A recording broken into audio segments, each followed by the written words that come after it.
Welcome to Analytics. Let's get started by clicking on the Library tab. Here we have a library of famous screenplays in different genres, including some recent Academy Award winners. These are here for us to read and study, and we can also analyze these scripts or compare them to our own. Let's click on The Matrix, one of the great sci-fi action scripts of all time.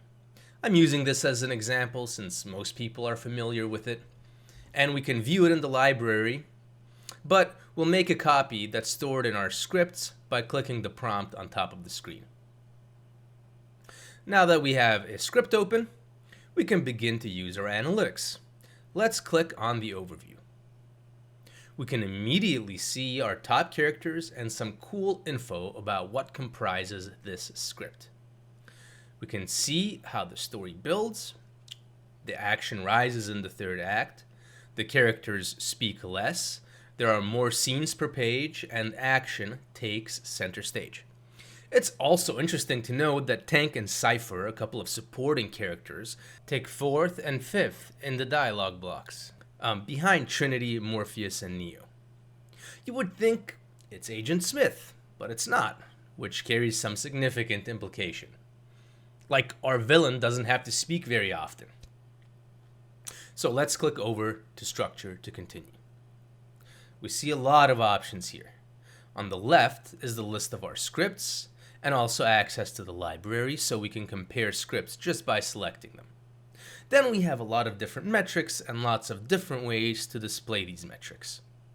For example, we can break down lines by page or by act in a 3, 4, or 5 act structure. And we have lots of options for visualizing the data in a way that makes sense. Let's compare The Matrix to another successful Keanu Reeves film. So let's pull up John Wick and have a look how they stack up. We can immediately see how a high-concept sci-fi action film like The Matrix is going to be different from a very straightforward, conventional action film like John Wick. To begin with, the script is longer.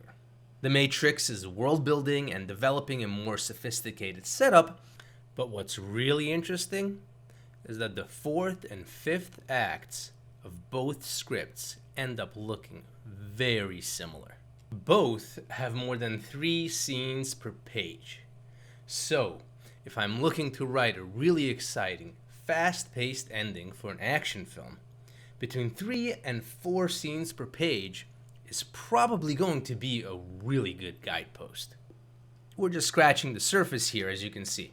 We could analyze 10 more action films in all sorts of ways and come up with some really valuable insights. Here we can use the slider to get into even more detail. Let's look at action blocks between pages 30 and 60, the second half hour of runtime. We get some interesting results. Pages 30 to 35 and then 45 to 60 look quite similar. Even given the fact that you're looking at different writers, it's actually quite remarkable.